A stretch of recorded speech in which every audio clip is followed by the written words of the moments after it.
Kalau dimarahin sama klien atau kurang apa itu puji Tuhannya itu kok Enggak ya? belum pernah ya. Oh. Tapi mungkin kalau seringnya tuh nggak dianggap sih kok. Dengan orang yang suara nggak enak sama sekali, yang udah rusak, nggak enak didengar gitu, bisa ya dibentuk tuh bisa ya mestinya ya. Selamat datang di podcast Gideon Yustianto. Silakan masuk. Tetap semangat buat kita semua, apapun yang kita hadapi saat ini. Jangan lupa untuk selalu bersandar kepada Tuhan, karena di dalam hadirat Tuhan disitulah letak kekuatan kita. God bless you. Masalahnya ini meja saya, Bu. Gitu ya? Kok situ yang pembukaan? Mohon maaf. Ini podcast Gideon Yustianto, bukan podcast Prita Kartika ya. Iya. Mentang-mentang Mohon maaf ya, Ko ya. Mohon maaf. Udah begini jago nih loh. panggung. Kayaknya lebih ke betina gitu, bukan jago. Oh, Iya. betina panggung. Iya. Oh, ada betina istilah panggung. itu ya. Ada. Oke. Ini repot Aduh, ini ya. kalau Sama ketemu penyanyi sama ini. Ko Gideon itu nggak bisa kalau nggak ketawa ngakak gitu, nggak bisa. Emang saya lawak? Ya, lebih kurangnya begitu juga. Oh, saya ada ada bakat lawak. sisinya, Oh, sisi itunya. Iya. Situ juga sih. Makanya tadi saya bilang saya itu jadi ingat sama Asri Welas loh. Ya itu tadi saya bilang ini mungkin dia kembaran mirip kan, saya. Mirip kan wajahnya, matanya bulat ya kan. Mungkin itu Sekarang kembaran udah mulai saya. agak cabi ya kan. Itu karena bahagia kok. Dan ngomongnya juga kayak gitu kan, nyablak gitu kan. Iya. Apa adanya. Apa adanya. Iya, gitu. Gimana? Masih ini urusan nyanyi-nyanyi? Puji Tuhan masih berlanjut Pundi-pundi semuanya. udah mulai mengalir kembali ya. Puji Tuhan, aman Event aman sudah ya. diizinkan ya. Sudah diizinkan lagi. Terus gimana? Apakah harga pandemi itu sedikit turun? Ada penyesuaian lebih ekonomis gitu? Wah, ini puji Tuhannya. Kita itu anak Tuhan, kita harus optimis gitu ya. Jadi tidak semakin turun tapi semakin naik. Haleluya. Oh serius? Lebih naik? Iya. Oh. Kita usahakan begitu gitu. Oh, buat budget ini ya selama pandemi kan memang harus lebih gede kan pengeluarannya ya. Bisa aja loh ya. Loh enggak, soalnya kan gini loh. Iya. Aku bacanya apa? Bacanya, manggilnya apa ya? Boleh, Prita. Tika ya? Prita aja. Oh Prita, gini loh Prita. Masalahnya kan beberapa waktu pandemi itu kan ya nggak usah ditutup-tutupi lah beberapa pemain-pemain yang melayani di mimbar kayak pemusik, WL semuanya PK-nya. Saya ngomong PK-nya udah ketawa, tahu lah ya kan? Iya, saya langsung Iya loh. Gitu ya. Itu kan ya disesuaikan. Kan paket ekonomis. paket ekonomis. Ya. Nah itu benar-benar diuji tuh. Oh betul, hati yang melayani ya kan. Betul sekali. Nah puji Tuhannya sih kalau saya melayani di gereja lokal, gereja saya di AOC. Di situ memang kita tidak ada PK sama sekali. AOC ya, endorse loh ini ya. Nah itu memang kita dilatih ya untuk jadi pelayan iya, Tuhan. saya udah ngubungi Bapak Gembala, sudah ngomongnya juga gitu, udah confirm ke saya. Berarti kita nggak janjian loh padahal itu. Iya, udah tahu lah, nggak dibayar kan? Betul. Tahu kok. Ya itu memang, ya itu tadi menguji hati kita dalam melayani Tuhan. Jadi kemurniannya. Jadi apa yang membuat kamu tuh tetap passion gitu untuk melayani, padahal nggak ada duitnya. Duh. Nah, kalau berangkatnya kan dari dunia entertainment, ada duitnya pasti kan. Ya. Les vokal, ada duitnya kan. Ada duitnya. Terus di saat gak ada duitnya apa? Cari apa? Nah, kalau saya sih berangkatnya awalnya dari dulu pelayanan dari kecil. Oh itu saya nggak tahu. Nah, kan belum terkenal situ. Itu kan. Itu kan cerita yang belum terkuak ya. Belum Jadi terkenal. dari kecil memang sudah diajarin papa mama buat pelayanan, dan itu pun sudah diajarin harus murni, kita nggak boleh cari PK. Nah itulah, nggak boleh cari PK dan lain sebagainya. Sampai sekarang pun kita melayani di gereja lokal pun seperti itu. Lah lain cerita misalnya diundang di tempat yang lain, itu pun saya menyerahkan kepada mereka, nggak pernah kayak yang tempat lain ini budgeting. sebentar gereja lain atau event lain kan. Kalau misalnya persetujuan doa kah atau kayak instansi tapi yang acara rohani, nah seperti itu kok. Itu pun masih menyediakan space untuk melayani ya, tarif melayani. Maksud kita gitu. Aku serahkan sama mereka sih.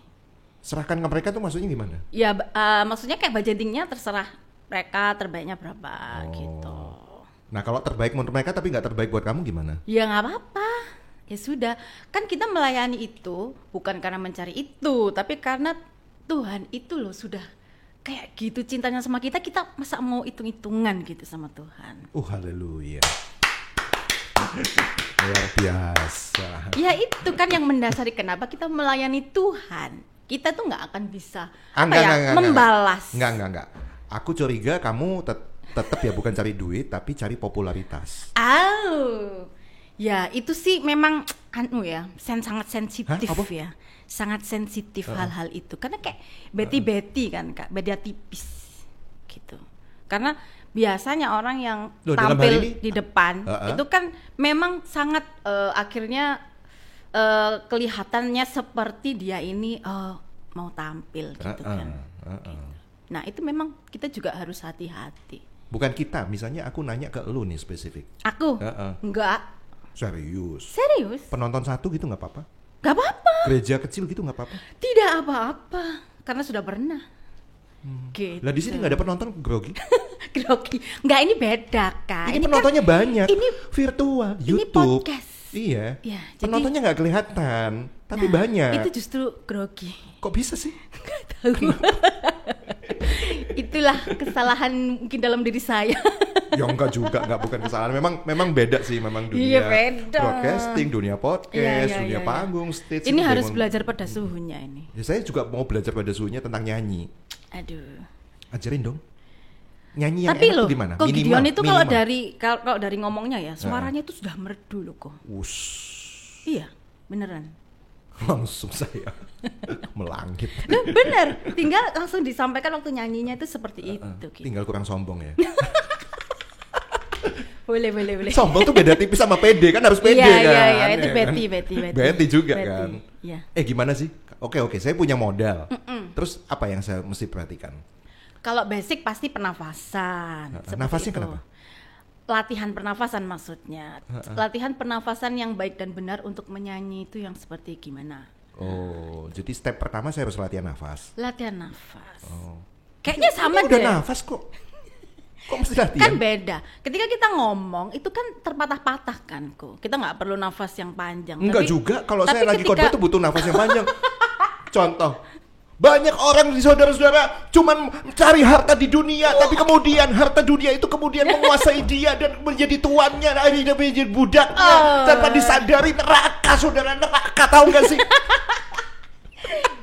Kita ini ada apa? Tuh nggak pakai nafas. Ya, itu beda. Itu kan udah kayak, itu public speaking yang di depan orang banyak, jadi harus mengatur sedemikian rupa kalimat-kalimat gitu. Beda maksudnya kalau kita itu ngomong biasa, kita ngomong biasa kayak gini ngobrol. Kalau nyanyi beda. Nah, kalau nyanyi itu kan menahan nada. Contoh. Harus ada di situ. Misalnya seperti itu. Itu sudah nahan tau kok. Iya. Coba lagi.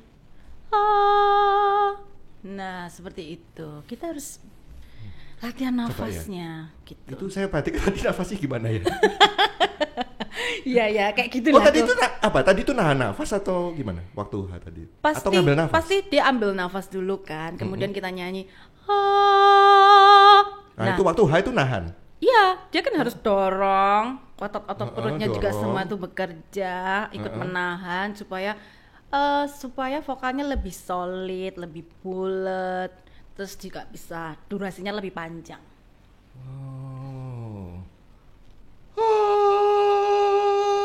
Kok nggak enak ya? Enakan situ ya kayaknya.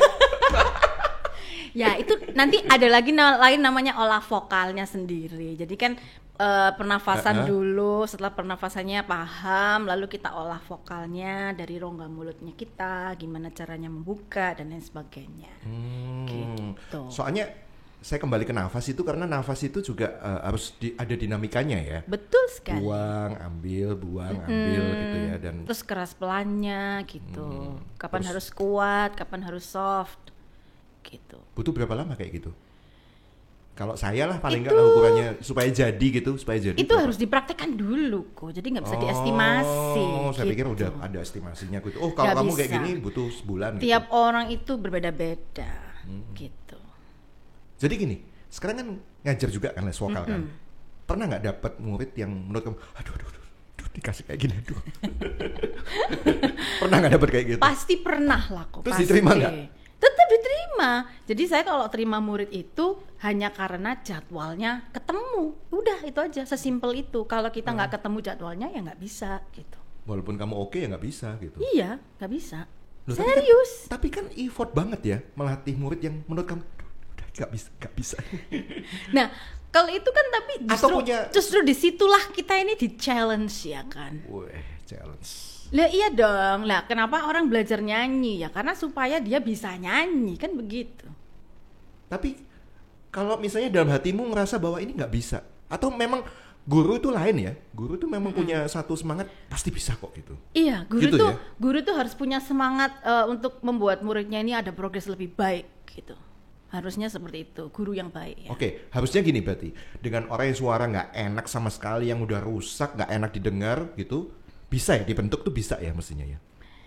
Semua itu ada ini sih timbal balik ya. Jadi nggak cuma dari pelatihnya saja, tapi juga dari muridnya ini dia punya niat, niat yang besar, kemauan dan semangat untuk dia latihannya harus sering tiap hari. Nggak bisa dong kalau pas ketemu les doang, nggak bisa. Itu sama dengan magic sulap. Iya. Nggak bisa kok gitu. Soalnya saya pernah punya murid tuh ya. Muridnya ini benar-benar yang nggak ngerti, buta nada gitu. Termasuk saya. Masa?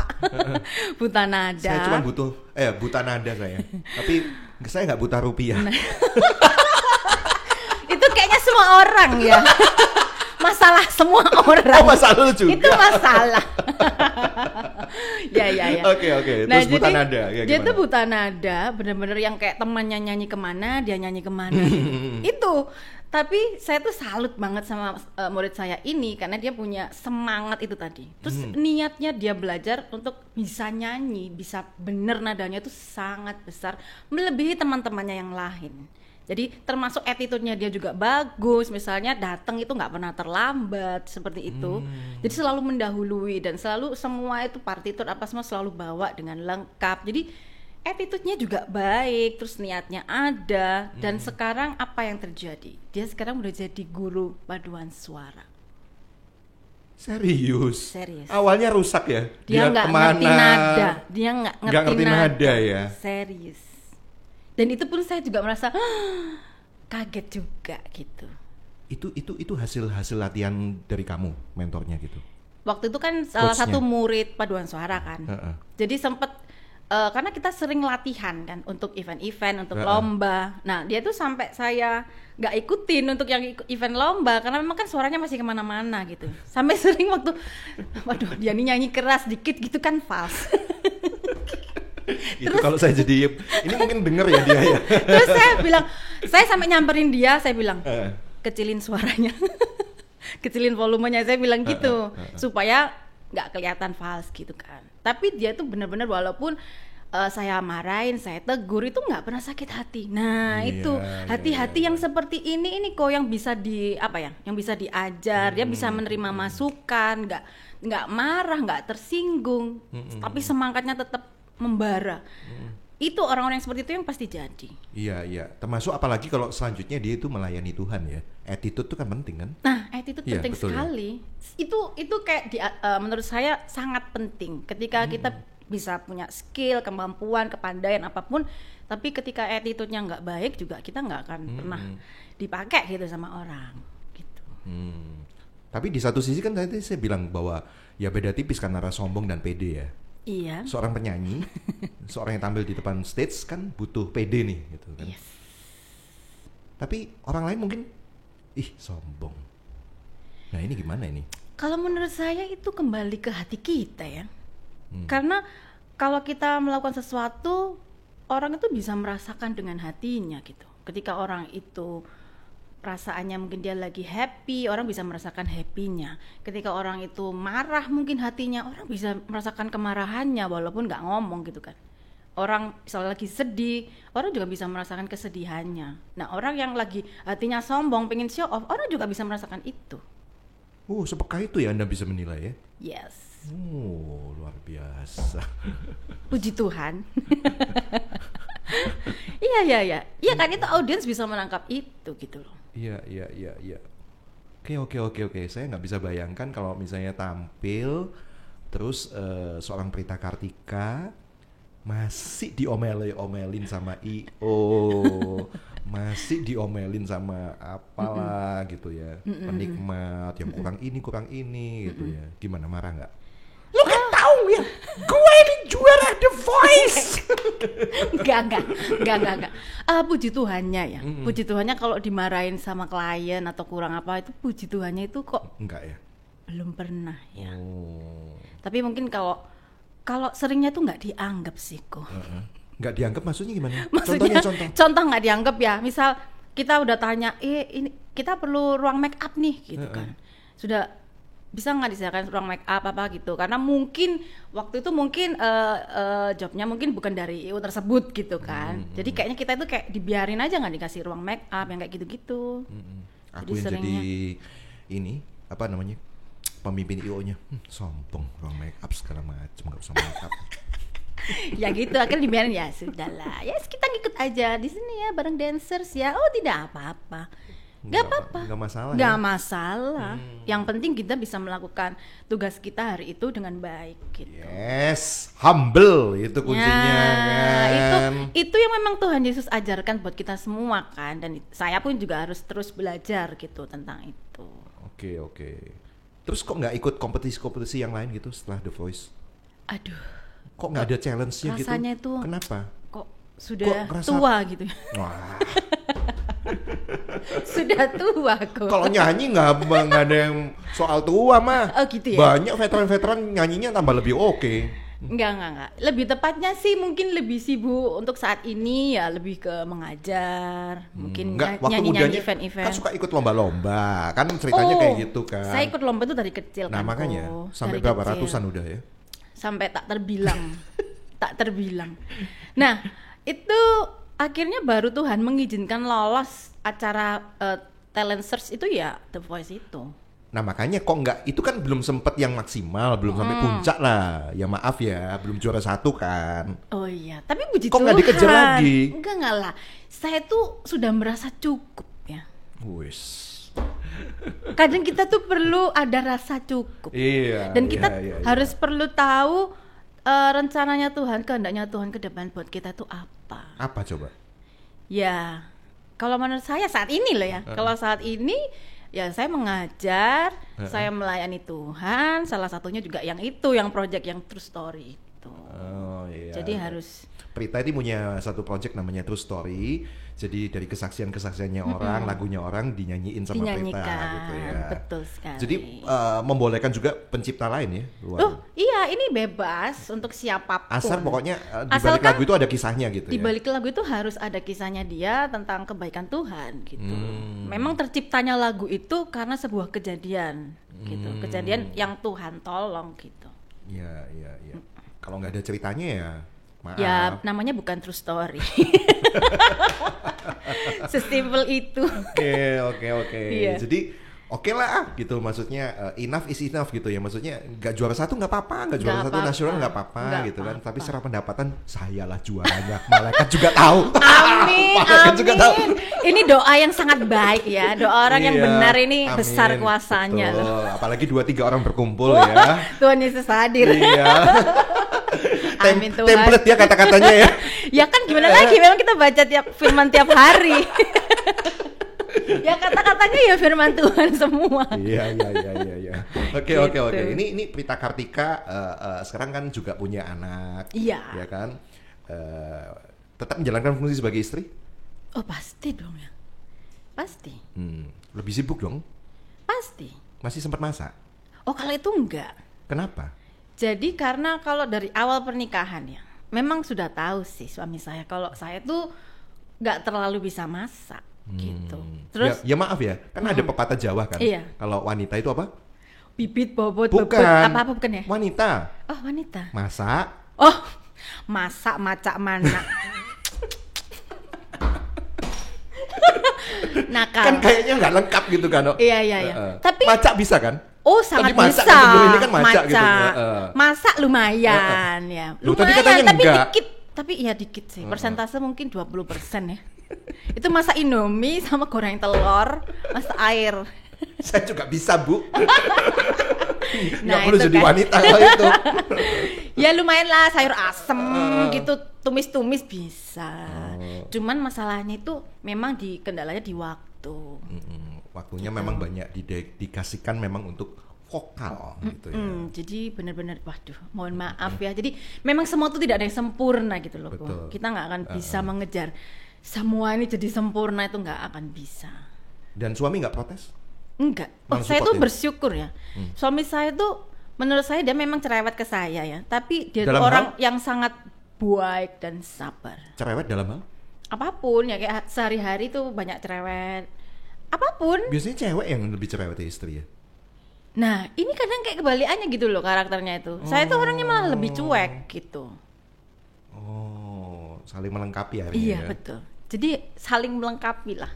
Bersyukurnya dia tuh juga memahami saya sangat. Sangat. Oke. Nah, kalau hasratnya hati Prita kan memang melayani Tuhan. Kalau suami gimana? Sama, puji Tuhan. Oh iya? Jadi ya saya bersyukur gitu loh sama Tuhan, mesti mempertemukan jodoh itu yang memang kita sama-sama punya value yang sama. Yang pegang jadwal siapa? Jadwal Anda apa sendiri ini? atau suami? Ya jadwal manggung. Oh, kalau secara itu sistematisnya sih suami. Cuman saya pun juga tetap mengatur jadwal saya sendiri, tetap gitu. Ya. Kalau suami mikir, pelayanan PK, ini konser dulu ya. Enggak. Puji Tuhannya ya. Kita ini kan selalu apa ya? Itulah pentingnya kita tiap hari itu berdoa. Kenapa? Minta tuntunan Tuhan. Untuk Minta hikmat Tuhan. Untuk memutuskan apapun yang terjadi pada hari itu. Itu semua kita minta Tuhan yang putuskan. Oke. Jadi segala sesuatu event yang datang sama kita, apapun kesempatan yang datang sama kita, itu kayak semua Tuhan yang atur gitu loh kok. Kita sampai kayak ya sudah terserah Tuhan, ikut Tuhan. Itu sebenarnya lebih memudahkan kita sih kalau kita paham, mengerti sama Tuhan gitu.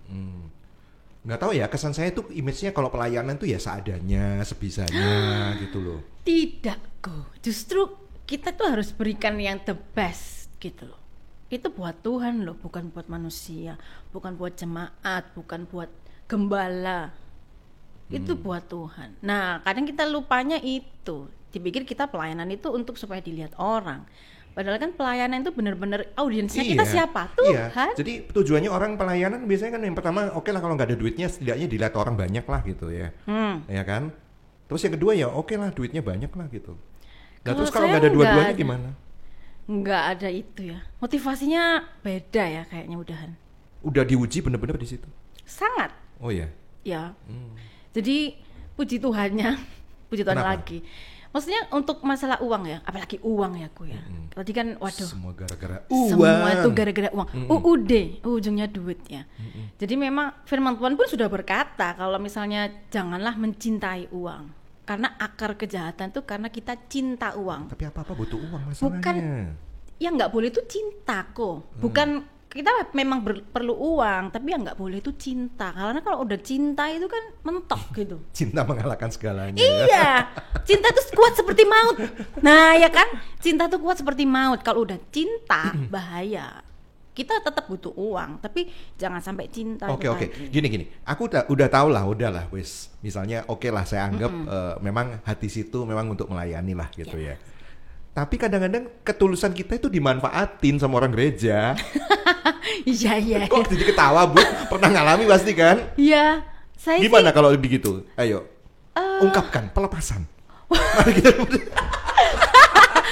kalau saya sih prinsipnya sih begini ya. Kalau kita tuh udah berikan yang terbaik buat Tuhan, apapun yang orang bikin sama kita, ya itu sudah jadi urusannya dia sama Tuhan sih. Wah, nggak percaya saya semil itu. Ya, karena ya terserah orang mau buat apa sama kita gitu. Misalnya kita ditipu, misalnya dimanfaatin. Kan artinya hidup kita kan bermanfaat gitu kok. Ya kita positive thinkingnya kita bermanfaat hidupnya. Terus kalau ada lain-lain dari orang tersebut ya sudah itu urusannya dia sama Tuhan lah. Itu oknum memang. Iya, itu urusannya dia sama Tuhan. Tapi saya pengen kepo nih gitu. Salah satu oknum itu apa? Dia berusaha mengecewakan kamu untuk Dalam hal kayak gimana sih ceritanya gitu? Salah satu contoh gitu yang tadi saya bilang, situ udah hati melayani tapi malah dimanfaatin gitu loh. Tapi jujur li aku Jujur li, bahasa jujur apa? li. Loh, kok itu bahasa zaman now? Oke, jujur li, oke. Jadi jujur li aku. Aku ini orang yang kayak honest sih. Aku itu orang yang suka lupa dengan kejadian-kejadian yang aku memang sudah nggak mau pikir. Serius. Tapi pernah kan? Kalau pernahnya pasti pernah, nggak mungkin nggak pernah. Cuman karena aku mau mengampuni dan melupakan ya itu tuh mungkin. Jadi lupa beneran. Oke, tapi sometimes mengampuni dan melupakan kan kayak keledai yang jatuh ke lubang yang sama 2 kali. Sudah tahu dimanfaatin, dilakui dengan enggak dong. sok tulus gitu, akhirnya dilukai lagi, kita dikecewain mengampuni, lagi. kita melupakan, tapi kita juga harus cerdik. Nah itu dia. Jadi nggak berhenti sampai mengampuni, melupakan, tapi kita pun juga harus belajar dari pengalaman gitu sih. Nah, justru itu, saya pengen tahu pengalamannya satu aja gitu. Dan situ bilang saya sudah mengampuni, melupakan. Nggak asik deh loh. Saya tuh harus inget-inget serius kok. Harus inget-inget apa ya? Nggak asik deh. Kan di meja ini kita belak-belakan gitu. Iya loh. bener. Ayo, satu aja, pelepasan. Apa ya? Kok kayak serius? Aku bingung deh. Bingung apa mau jaim di sini? Enggak, serius. Loh, kan ini podcast bukan jaiman kan loh. 2-3 orang berkumpul ada Tuhan hadir. Masa saya berbohong di depan Tuhan ya? Makanya, kan? justru takut bohong kan, mikir kan? Iya, enggak. Justru aku bingung. Ini perkara yang mana ya? Aku lupa. Gitu. Serius. Tapi kalau untuk melayani pokoknya nggak pilih-pilih ya, nggak tebang pilih gitu. Enggak, tinggal misalnya pokoknya memang jadwalnya benar-benar cocok gitu jadwalnya bisa Pak, enggak, cuman sesimpel itu sebenarnya. Gitu. Karena saya juga ini aku inget. Apa? Yang waktu aku ngasih project itu bukan pelayanan loh, bukan kan? Yang mana itu? Yang yang itu. Yang itu tuh. Ya. Ini kita jadi ngomong sendiri. Okay, itu project kan, komersil kan, hitungannya kan. Enggak, saya bayar kan? Iya. Dia kaget. Loh, tapi kan dikirimin makanan. Semurah itu ya di bawah. Loh, enggak lah. Itu kan komersil. Itu enggak yang merasa dimanfaatkan sama saya. Enggak itu. Luar biasa tulus ya memang dia. Enggak kok. Karena memang enggak dalam hal ini ya. Karena memang Ko Gideon juga udah ngomong di itu depan kan, fair kan saya fair, kan. Fair. Ko Gideon ini memang orangnya juga fair dan dia baik. Nah, itu saya oke lah, cincai lah kalau itu. Dikirimin makanan bener kan? Saya buka dia buka saya. Loh, tapi bener kan? Jangan ngomong toh. Saya kalau kirim makanan. Enggak, itu sebenarnya sih bagian dari attitude ya. Enggak lah. Itu sih kalau saya itu merasa bukan itu disogok. Bagian dari attitude ya. Bahasanya ya itu bagian dari attitude lah. Ya itu attitude itu apa? Salah satu pasal dari attitude itu apa? Kalau lu ngerepotin orang, ya minimal kasih dong makanan gitu ya. Paling gak kasih makanan kek. Apa kek gitu. Tapi saya nggak repot loh kok. Itu dengan senang hati. Iya. Saya jadi ketawa. Ya memang kan itu kita harus itu mungkin diambil benefit suka tampilnya ya. Suka tampil. Yang penting tampil lah pokoknya gitu kan. Enggak sih. Enggak juga ya. Enggak. Tapi apa? Ya udah karena bantu. Orang baik ya. Iya, karena saya baik aja. Ya karena bantu aja ya, wes enggak apa-apa gitu. Kan lumayan itu komersil. Tapi jujur lagi ya, memang kadang juga nggak ngerti. Aduh gimana sih? Udahlah gitu. Aduh beruntunglah saya ya. Saya dapat anugerah yang mestinya bayar. Ya gitu puji Tuhan. Cuma makan. Saya buka situs itu buka saja malah. Loh katanya kita harus berbalas-balasan. Memang bener ya namanya podcast itu harus gitu. Oke. Tapi itu mengalir apa adanya loh kok. Aduh, ya. Next project ini gimana? Lama-lama kan situ kan makin tua ya. Iya betul. Maaf loh kalau wanita kan sensitif ya dibilang tua ya. Kalau saya kok enggak ya. Saya tuh mau dibilang tua, mau dibilang gendut, mau dibilang apa, itu saya nggak apa-apa gitu loh. Bahasa Gitu. Jawanya menter lah Menter. pokoknya. Karena Kebal memang ya. karakternya lebih ke cuek itu sih. Gini.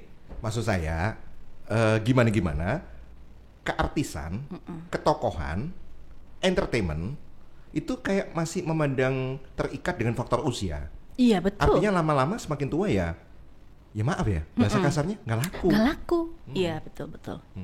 Enak kan jadi pendeta. Iya. Saya dikasih tahu pendeta Samuel Sianto gitu. Saya kan dulu kan pengen jadi penyanyi kan. Iya. Dia bilang, ini serius saya nggak bohong-bohong ya. Pak Samuel Sianto yang bilang, jadi pendeta aja. Makin tua, makin sakti urapannya. Makin sakti ya. Iya. Urapannya makin sakti. Kalau penyanyi nggak laku, ayo WL. Iya. Ayo WL misalnya. Ya, Kan cari yang muda-muda kan. Iya. Coba pendeta kalau kemudaan, pendetanya kemudaan, orang bijaksana, nggak banyak pengalaman. Tapi kalau menurut saya itu pemikiran yang sangat duniawi. Iya. Kenapa itu loh. kita jangan berubah menjadi duniawi? Kita harus tetap seturut firman Tuhan, gitu Iya, loh. iya. Jadi jangan pemahaman kita ini mengikuti cara-cara dunia. Enggak, tapi kan gimana dalam hal bisnis sih. entertainment itu Ya. duniawi dong. Ya. Satu saat faktor usia itu kan akan menentukan. Pasti. So Makanya- apa langkah kedepannya apa gitu, investasi apa kek gitu. Kan nggak selamanya kan gitu loh. Nah itu sih, makanya kalau saya sih tetap pertama kita mesti tetap latihan jaga suara. Suara tuh harus jaga baik-baik. Itu anugerah Tuhan, diciptakan langsung sama Tuhan loh. Kalau pita suara ini. Nah terus kedua kita juga harus jaga looknya, performance-nya. Makanya saya sudah dibilang gendut itu ya saya mikir juga sih. Aduh sebenarnya saya nggak masalah saya gendut gitu. Tapi memang jadi masalah ketika kalau misal masuk ini nih kamera nih kayak sekarang nih. Nggak muat. Gak muat nih, kayaknya satu layar nih saya semua. Nah ini saya mulai mikir aduh. Ya saya mikirnya cuman gara-gara itu doang sih. Akhirnya saya harus oke, mari kita mengurangi berat badan kita, diet yang sehat, makanan sehat, gitu-gitu. Enggak, tapi belum jawab pertanyaan saya. Next kalau udah menua gitu di masa Oh. pensiun mau ngapain? Masa mau nyanyi terus? Kalau passion saya, panggilan saya sih menyanyi Tetep terus ya. tetap buat Tuhan ya, sampai selamanya sih itu, sampai selamanya. Sampai surga nanti memuji Oh menyembah tentu, ya. haleluya, Luar biasa. harus tetap Kan suaranya menyanyi. kalau udah tua kan goyang suara tua gitu. Nah ya justru, nenek-nenek gitu. ya justru itu kita perlu latihan terus. Oh bisa ya dijaga ya? Ya nanti pasti ada sih waktu kita masa-masa kita benar-benar umur kayak misal 70, 80, Kan udah- pasti udah kayak nggak stabil. betul. Nah tapi tetap bisa kok kalau kita latihan. Iya Paling sih. nggak mengurangi titik lah. puspa tuh bisa loh, tetap Iya, oke loh. tetep paling nggak mengurangi ketidakstabilan itu. Ya Gitu. udah, saya mau les deh untuk kestabilan suara nanti ya ketika saya tua, jangan sampai nanti berkhotbah ngomong terus geder semua suara. Iya, Suaranya udah ngeder. Puji Tuhan, sudah. Nah itu dia itu. Oh ternyata bisa dilatih ya. Gimana itu menjadi investasi yang berharga ya untuk olah vokal itu. Ya? Pastilah kok, pasti. Oke. Ya. Saya pikir ilmu itu akan hilang gitu Enggak. Ilmu tuh akan hilang kalau kita berhenti belajar. Jadi jangan sampai berhenti belajar. Itu kayak lifetime. Belajar itu jangan berhenti. Gitu. Berarti sampai sekarang juga meskipun coach, Oh. mentor masih belajar ya. Sebenarnya waktu saya mengajar saya pun juga belajar kan kok. Sekarang saya mengajar satu hari. Enak ya situ 10 belajar murid. tapi dibayar gitu. Kalau saya belajar bayar, situ dibayar Jadi malahan. maintenance-nya itu ketika saya mengajar juga kan. Satu hari saya mengajar misal 10 murid gitu kan. Banyak ya. 10 murid. Nah, itu kan saya juga harus selalu mencontohin si murid ini. Nah, di situ kan saya juga latihan berarti. Oke. Nah. Sebagai penutup di podcast ini, Ya. saya murid. Ya, siap. Silahkan dilatih. Suara nyanyi. Lagu apa? Pertama ya, posturnya dulu. Ayo Gideon, postur yang bagus ya. Duduk tegak. Jangan bersandar. Jangan bersandar. Ya. Kakinya menapak ke lantai ya. Majunya sudah menapak. Tegak. Ini duduk masalahnya, Bu. Justru karena duduk Oke. ya, kita posturnya harus bagus. Jangan sampai ini. Ya. Eh, Jendul. Perut kita Oh, iya, oke. jangan sampai ketekan ya. Ya, enggak. Udah, Karena close. kita menyanyi itu menggunakan diafragma. Iya. Nah, diafragma itu letaknya ada di persis di Di bawahnya sini ini ya. Oke. Ini udah los kok. Nah, oke. Enggak tegang. Baiklah, relax, tegak tetapi tetap Ya. relax. Siap. Kemudian buka mulutnya. Kok ketawa sih? Ya. Buka mulut minimal 2 jari. terlalu nanti kayak kuda Nil jadi. Ya, membuka mulut harus maksimal ya, nggak boleh malas membuka mulut. Itu penyakitnya penyanyi zaman now ya. Seringkali mereka tuh kayak malas Ya buka ini mulut. masalahnya saya udah buka terus habis itu ngomong terus. Sengaja kok. Sengaja. Ini serius nih, saya mau Ya, belajar. Oke. Oke, kalau gitu tarik nafas dari hidung dan mulut. Jadi harus 2 jalan, tidak boleh 1 jalan. Ketika tarik nafas, perut kita mengembang, paru-paru kita terisi udara juga mengembang. Ini saturasi lama-lama 80. Ribet kan? Iya, ribet. Ini nggak bisa dalam 1 menit gitu, Aduh, nggak udah. bisa. Ntar aja deh saya ke rumah situ deh untuk les deh. Oke. Daripada ditonton gue dibully nih sama puas Aduh, lu. saya sangat Aduh. senang loh hari ini. Gila, saya mangap Bisa ini sengaja ngerjain gitu kok ngomel Gideon ya terus. kapan lagi? Ya. Makasih ya udah dikerjain Bu. Terima kasih. Sukses selalu ya. Tuhan berkati. Terima kasih kok Gideon sudah menghadirkan saya di sini. Luar Ntar biasa. saya kirim makanan lagi ya. Terima kasih sudah menyimak podcast Gideon Yusdianto. Subscribe di channel Batra Yuda FM.